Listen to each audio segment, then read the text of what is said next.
নমস্কাৰ বন্ধুসকল, আপোনালোকে চাই আছে আকি ট্ৰেভেল। আজি আমি আমাৰ মৰমৰ শগুনমাৰীৰ পৰা বিলাসীপাৰা বজাৰলৈ এক সুন্দৰ যাত্ৰা তোলাইছোঁ। যদি আপুনি অসমৰ প্ৰকৃতি, গাঁৱৰ পৰিৱেশ আৰু স্থানীয় জীৱনশৈলী ভাল পায়, তেন্তে এই ভ্ৰমণটো সম্পূৰ্ণ চাই থাকিব। এতিয়া আমি শগুনমাৰীৰ পৰা যাত্ৰা আৰম্ভ কৰিছোঁ। দুয়োকাষে সেউজীয়া গছ-গছনি, কৃষিভূমি আৰু শান্ত পৰিৱেশে এই পথটো আৰু অধিক মনোমোহা কৰি তুলিছে।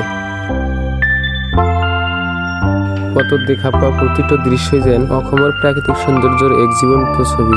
আৰু এইখিনিয়ে আমাৰ বিলাসীপাৰা, এইখনক আমি বিলাসীপাৰাৰ বুকু বুলিয়ে ধৰিব পাৰি।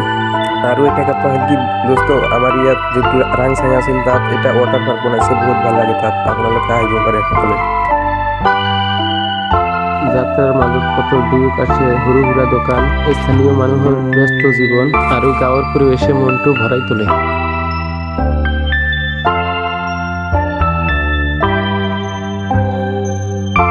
এই ঠাইখিনিও বহুত দিনৰ পৰা ফেমাছ হৈ আছে ষ্টাইল বাজাৰ আৰু এম বাজাৰ একেলগে থকাৰ কাৰণে। হ'ল বৰুৱা নামৰ এখন ভাল ডক্টৰ, ইয়াত বহুত ৰোগী ভাল হয়, সেইকাৰণে এইটো এটা ফেমাছ ডক্টৰ বুলি ধৰিব পাৰি।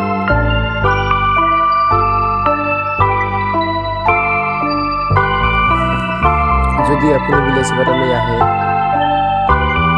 স্থানীয় দোকানসমূহ ঘূৰি চাওক আৰু ইয়াৰ দোকানৰ সুস্বাদু খাদ্যবোৰৰ সোৱাদ ল'বলৈ নাপাহৰিব।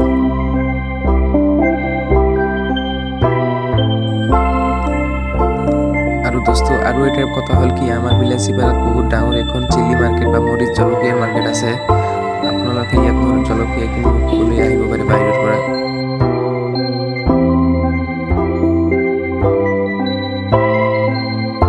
এইখিনিয়ে আছিল আজিৰ ব্লগ, আৰু ভিডিঅ'টো যদি ভাল লাগে আপোনালোকে লাইক কৰিব, কৰি জনাব নেক্সট ভিডিঅ' কোনটো ঠাইত যাব বিচাৰে।